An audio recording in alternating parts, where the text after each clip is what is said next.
Alright, so we're going to do our pre-clean test. We want to see how much soil is in this carpet because it's heavily damaged. So I got my little test filter here. Got my attachment. Now let's do a quick pass.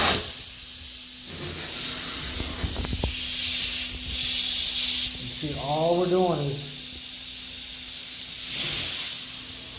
alright. This is not really sucking on the carpet. It's pretty quick.